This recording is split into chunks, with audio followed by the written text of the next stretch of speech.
और average standard 9 subject Hindi part 16वां है। भारतीय संस्कृति में गुरु शिष्य का संबंध क्या है उसके बारे में ये चैप्टर है।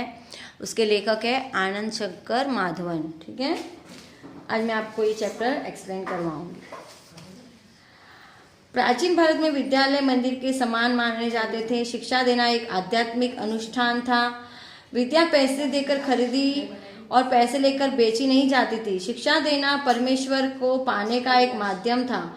शिष्य पुत्र से अधिक प्रिय होते थे। आज यूरोप के प्रभाव से शिक्षा क्षेत्र में व्यावसायिक संस्कृति आ गई। शिक्षा वेतनभोगी हो गए हैं और शिष्यों को शुल्क देकर विद्या प्राप्त करनी पड़ती है। आज शिक्षण कार्य पेट पालने का साधन बन गया है। भारत के लोगों को अपने यहाँ की मूल्यवान चीजों का मूल्य तभी समझ में आता है जब विदेशों में उनकी कदर की जाती है। भारत में विवेकानंद का स्वागत तभी हुआ जब अमेरिका में उन्होंने नाम कमा लिया।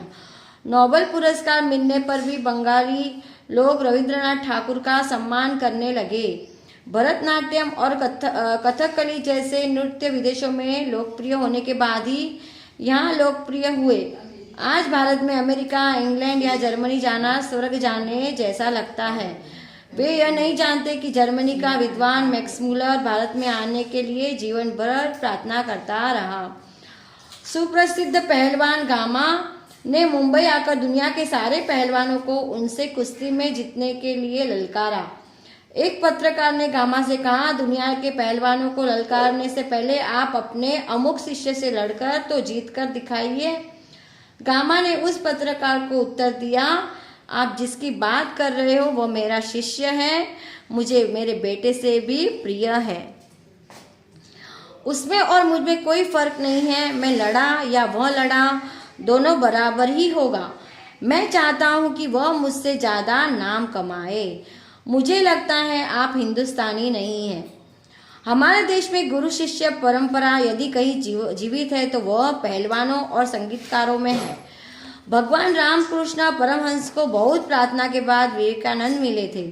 ईसा मसीह ने अपने अनुयायियों को अपने से अधिक महत्व दिया था। संगीतकार की अपेक्षा उसके श्रोता अधिक श्रेष्ठ होते हैं। हमारे यहाँ पूज्य की अपेक्षा पुजारी को अधिक महत्व दिया जाता है। गुरु शिष्य परंपरा में जाति धर्म नहीं, गुण को प्रमुखता ही दी जाती है। इसलिए कई हिंदू मुसलमान गुरुओं के शिष्य रहे और कई मुसलमान हिंदू गुरुओं के शिष्य रहे। अधिकतर गुरु सेवा लेने में ही अपनी चतुराई समझते हैं। सच यह है कि सेवा लेने की नहीं देने की वस्तु है। बच्चे रोगी, असहाय और वृद्ध लोग सेवा लेने के अधिकारी है। इनकी सेवा को ईश्वर की सेवा माननी चाहिए। आज के ज्ञानी और तपस्वी गुरु नहीं रह गए हैं क्योंकि वे शिष्य को तैयार करने में आवश्यक श्रम नहीं उठाते। पुजारी जितने प्रेम और भाव से मूर्ति की पूजा करता है, मूर्ति में उतनी ही शक्ति आती है। गुरु और शिष्य के बारे में भी यही सिद्धांत काम करता है। ये चैप्टर का आपका एक्सप्लेन हो गया। इसके क्वेश्चन आंसर मैं आपको नेक्स्ट वीडियो में करवाऊंगी। Thank you.